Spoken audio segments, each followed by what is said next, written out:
you look back on, I guess we'll start with your individual season, how would you assess how that went? Yeah, I was telling Luke that downstairs, and I was like, "You had a good year," and I'm like, kind of past the point of my own individual stat. Obviously, you want to contribute and produce, but I think you naturally do that with the way you play, and so I felt good about that. That they trusted me in all situations, and was able to help push it along. But being second last place is not a good feeling either. And as a person that cares a lot about the group, I think that's something I judge more on is where I feel like we're headed, and the year that we had and what could get better. So I tend to kind of start to fall into that trap and beat myself up a little bit. But, I wanted to come in here and help make an impact. And I feel like I did that in some ways, and some ways maybe not, just with our record and stuff like that. But I'm proud to be here, and I see a lot of hope and excitement. And I'm encouraged about that there is a path forward, and we're gonna push this. And I think I was a little pointed at the end of the year because I was pissed off about the loss, but that is something that's important to me, is that we have an identity of what we're trying to be, and I think guys understand that, and now we're gonna work towards that. How do you balance that where you, as a player, you want to win now, you want to kind of speed up the rebuilding process, but understanding that it might take a little patience, like holding the team to a high standard, but also realizing there's still a little bit of a gap patience? I probably balance that because I have kids, so I see it every day with my own kids, where you expect them to do something, they fall a little short, but they can do it. And honestly, it's listen, I'm a competitor. We all are in that room, and when you play this game this long, and you see the abilities of what a great season can feel like, or just a season where you really feel like you've taken steps. It drives you, and there's years where like this one, where it just feels like we took a step forward and 2 steps back sometimes. And I think that's what frustrated me with this group, is that you could see promise and we just didn't sustain it enough. And so I would get a little frustrated with that, because you knew it was in there. And I was talking about, it's a mindset. It really is. It truly is a mindset of are you willing to do what's necessary and what's asked of you by the team, not what you maybe want to do, but what the team needs you to do each and every night. I think that's where we had to grow and get better. And you saw some guys do it, and some guys, honestly, it's not that no one wanted to do it. I just think some guys just didn't know how either, right? Like, we had a lot of guys come up that had to play in different roles. We had a lot of new faces, young kids that have never experienced the NHL. It's a hard league, and I think that's where we kind of fall in the trap of, like what our expectations were and what the reality was, and I think that's kind of where we got caught this year, is that, I'm always going to expect more. I think that's how the only way you get better, and I'm sure a lot of guys in that room feel the same way. But the reality was we had a lot of unforeseen circumstances, and I'm aware of that, but I'm never going to use that as an excuse. I'm not going to allow that to be the narrative here. I'm going to say, okay, what could we have done in that instance then? How can we have moved forward in regards to that? And I think that's how you build a culture and a winning culture. A couple of guys made the point earlier that when you have guys on one-year deals or short-term deals, it's hard to build culture, build that continuity. Do you agree with that? And do you feel like you have the space and the liberty to express that to management? You might have a different agenda. Yeah, I mean, I think we're all trying to get this to be a better place than it was yesterday or at the start of the year. So absolutely, you can voice those opinions. I think a lot of times, though, that narrative's tough for me, because I think being a good pro is understanding that you have a job to do regardless of what contract you're. And sometimes guys have their best years with a one-year deal. If you look at the Vegas Golden Knights the first year, there were a bunch of misfits, cast-offs, and they go on to go to the Stanley Cup final or have a great season. And so I don't really get too caught up in contracts. I think if you're playing based on the comfort level that you have, to me, you're not a good pro. I think you need to always be. I go into every training camp honestly thinking I got to make the team. I don't care how long you've played. That's their job. You're a professional. You are expected to perform at the level you need to perform at each and every day. And that's part of. I'm saying that I understood this at 19. I get it. I'm an older player now, but that's what I'm trying to instill in the group, and I'm trying to teach them along with a lot of other guys, is that there is a job to do each and every time you come to the rink. And it's a privilege to play in this league. And as much as fun as it is, and whatever age you're at, if you can understand that at a young age, you're going to be that much further ahead because you realize the work and the effort and the commitment that goes into it. And so that's where I think our group has to mature and understand is if you want the big contracts, if you want the opportunities that you're looking for, I see it a lot of times. It's that, out of a entry level contract, you want the big deal. Show that you understand the privilege and the responsibility it takes to get that. And that's what we're trying to build here is that I want to see all our players be on long-term deals. That means we've built something here that's sustainable, that's heading in the right direction. And so it's as much on us as players to have our management believe in us and bring in those type of players and give you the opportunity to have that team. But it starts with us first, and these are the not dog days, but these are the years you grind, and then it makes it so much more worth it in the coming ones where you've built a foundation that's not going to fall out from underneath you, that's going to sustain this organization for a long time. In terms of what you said the other day in LA about needing some personnel changes this summer, was that topic discussed in your exit? I haven't met with management, but it's more, what I meant by that is it's a results league, right? And I've played on teams that have got great years. I've played on teams that haven't and had expectations. And so things change. And the good organizations like this one, they don't stand pat for very long. It's okay, what are we going to do? And I understand we're in a rebuilding phase or whatever you want to call it, but I don't want to be one of those teams that's rebuilding for 5-6 years. And not for selfish reasons, just that's not how you really grow a winning culture. You can't be in that cycle for so long. So I understand that you're not just going to jump from one stage to the next. I know there's a progression, but I also don't think you can just be caught in that mindset either. I think you have to be pushing to jump and want that, and I understand the work that goes in between it, but I don't want to also be like, next year if we get, 10 more wins than this year, well, we're still not a playoff team. We're still not playing meaningful games, right? So yeah, maybe we improved from this past season, but is it really an improvement? Meaningful games are improvements. That's how you understand the way to play in a game, the way you need to impact your team, the role you might need to take on. So that to me is how you grow, and then you all of a sudden now you're a little more battle hardened, and you have the mindset of being a team that's pushing now for the playoffs, and all of a sudden now you're a playoff team, and then now we're pushing for a championship, and that's just the progression. And so I just don't want to see us toil and being okay with maybe 10 more wins next year. It should be, no, I want to be like those teams that were pushing for the playoffs in the last bit of the season. And I think that's a realistic goal for this group. So this season was supposed to be about player development and getting Connor and Korchinski, all these guys, those reps. And a year from now, what's realistic? Maybe those guys taking a step, or how much more can they maybe carry a year from now than you guys did this season, some of the veterans?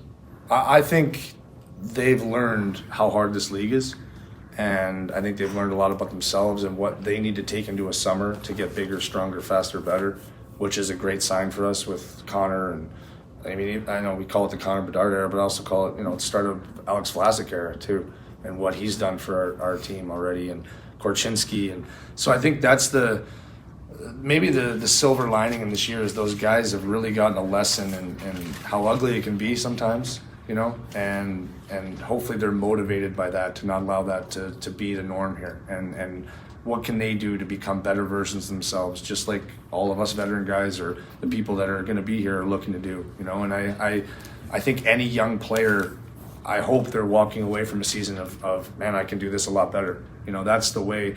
An improved Connor Bedard is a scary thought, right? And it's an amazing thing for us to have, is that he knows there's things he can work on and get better at, and that's only going to make our team that much better. And same with Korchinski, same with Vlas, same with a lot of guys. Reichel, there's a lot of younger guys that there's room for improvement, and I think there's a lot of guys that are older players that have been here a little bit or that can still improve as well. And I think that's why growing this and making sure that you're dangling the carrot further down the line, it keeps pushing people to continue to not accept the status quo. And that's where I think those guys have gotten a taste of, this sucks. This is a bad feeling. I don't want to stand here in April. I want to come stand here in June and talk about a Stanley Cup or a great season, whatever it may be. And that's, I think, the goal is making sure that you're putting yourself in a position, those guys especially, to help push this along. whether that's getting stronger or faster or understanding where they can improve in their game. And I think they obviously know those areas as the years gone along. And then collectively as a group, we become a better team. Seth said that you and he talked about identity pieces. Is one of those like maybe having a jerk in the room, or I said a-hole to him, the kind of shake up complacency, push buttons when needed. Well, we already have Seth. He's a jerk. So. You need characters. I actually learned that from Torts, who's a character himself. But he was really good about that. He's like, I don't want all the same players. I like when there's a guy who's got a little swagger to him, or it's important in a group, right? Like you don't want all the same type of mindsets. You need to have a little bit of friction in there sometimes, and guys that don't maybe see things the same way, because you sometimes do need different views and opinions, and that's the beauty of a team, right? Is that you're a collective group coming together for the same goal, but different kinds of walks of life and different ways that they got there. And I think sometimes you need a little snarl or a different kind of, not a jerk, but just somebody that brings juice. I always talk about you need juice, you need mojo, a guy that brings energy, and I think you can never have enough of those guys. And they're hard to find. They're hard to find. When they walk in a room, you kind of know who they are. They're loud, or they bring a presence to them, and they're important to a group. You don't need 100 of them, but you definitely need a few, especially in probably where we're at in our spot right now. The more the merrier, probably, in a lot of ways. So that is important. I think it's also something that you can pull out of yourself. It's not just, it doesn't have to be just something. It's an acquired ability too. So because again, you're doing it for the collective good of the group, right? And everyone has different ways of doing it. Some guys are just play drivers. I play with guys that you don't have to talk, but the way they play, they might be the quietest guy in the room, but they play like animals. And then there's the guys that are really energetic in the room, and it kind of carries onto the ice. So they're called play drivers in the sense that they pull you into the fight. And I don't think there's ever enough of those guys on a team. And it's amazing when you have a lot of those teams how hard they are to play against. Or a lot of those guys on the team how hard they are to play against. What are your summer plans? Dad now. I got we got 9:15. Our flight got delayed till yesterday morning, and I was in Vernon Hills yesterday for 2 hockey games. So with my boys, my son, it's in a tournament. So yeah, I'm excited just to be home, be present, recharge the batteries, and they give me a lot of juice in a way. Just it's nice to be with them and enjoy being dad for a little bit, and but then we'll head up to Sudbury. We have a summer home up there, and we'll go home and see family and spend our time on the lake, and that's where I really recharge my batteries, and then just come back and I'm highly motivated with where we're at and what I see. I'm excited to have the conversations, some probably hard conversations with management, with team, and just get this moving in the right direction. This was a year that I think we learned a lot about ourselves, and we saw some growth from some players, and we also saw some shortcomings that we need to probably address as a group, and whether it's individual or as a team, and make sure that we come in with a mindset of it has to be better. It has to be better than it was this year, for our fans, for ourselves. I mean, we're as much as we love our fans, we're the ones that are grinding out there every day, and it's we expect more of ourselves too. So I want to put a great brand of hockey on the ice for the fans, but more so for those guys in the room, so we can sustain a culture in here that's winning and fun to come into, and then we can enjoy ourselves in between. Even you guys having to ask better questions than the hard ones you're asking now. How much confidence do you have in Luke as the head coach and the culture that he's helping build? Yeah, I think it was a hard year for Luke, but I have confidence in him for sure. I know that, I think we all want to see improvement in certain aspects, and I think all of us can get better. So in a year like this, I'm sure there's things that he'd like to do different, or wished he could have done different.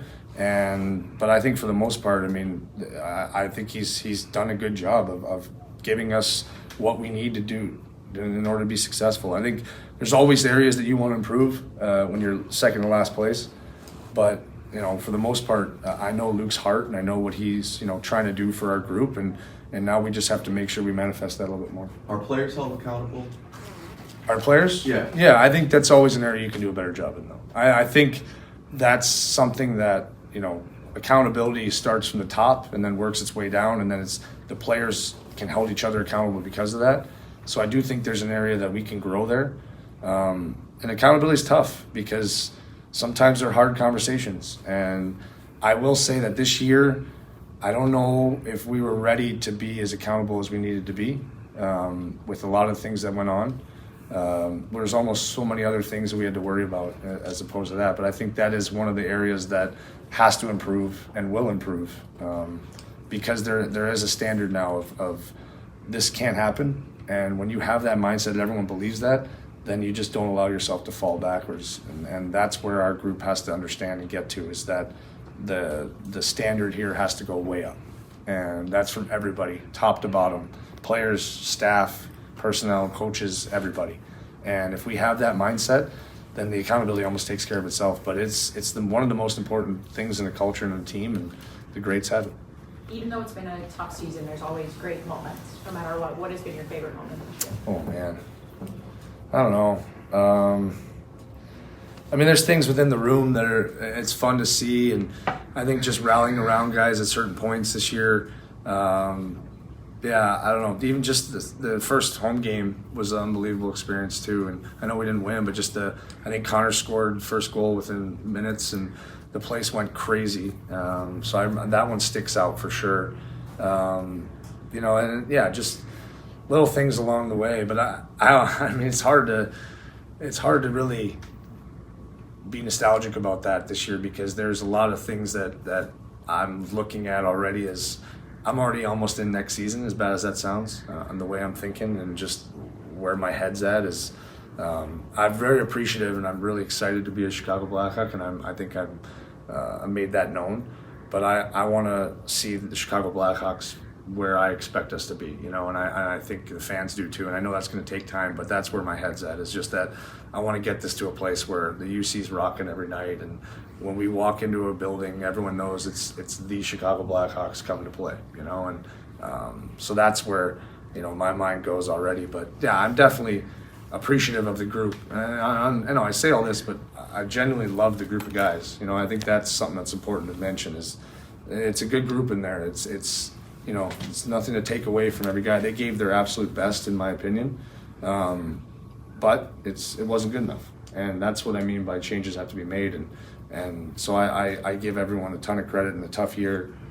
We all worked hard. We all worked hard in some adverse settings, but you know, more is needed. And whether that's from the players, they can give more, and if not, then we're gonna have to go find some other ones, or figure out a way to get more out of them. Who called you the de facto captain this year? Does the team need a captain, or can it be done by committee like it was? I don't know. I don't really. That's a hard one for me to say. I think if you're a true leader, you're just going to do what you do the way you need to do it, and not worry about titles. You know, I don't really think that really matters to me. I think at the end of the day, we're a team that needs leadership, and we need to just point in a direction and push to go there. But I think it can be done collectively. I think it can be done with, you know, the right mindset of every guy. So. Yeah, I don't know. I was really impressed with some of the guys stepping up in leadership roles this year when they had to, and you know, and obviously been in that role a long time in my career. It's encouraging to see that we have those type of players in this team. So I'm excited about that part. At least I feel like we have some good pieces in place. So yeah, I'm not too concerned about a captain right now. I'm more thinking about the group collectively. How do you think Connor balanced the expectations on the ice and also the volume of requests and expectations away from the rink? Yeah, he handled that really well. He really did. I give that kid a ton of credit for the year he had, faced with a lot of things that were uncontrolled, and he seemed to just, you know, put his head down and work, and I think we really appreciate him for that. You know, he never really got too out of sorts with it.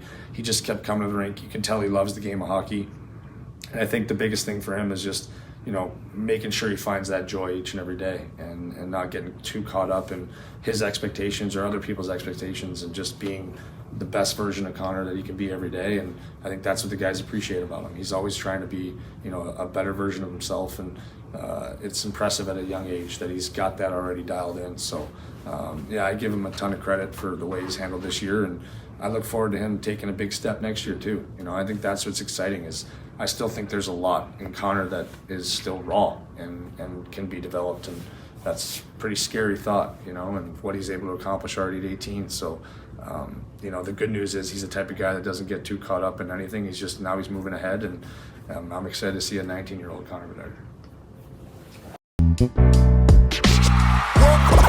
We all silly like the mayor.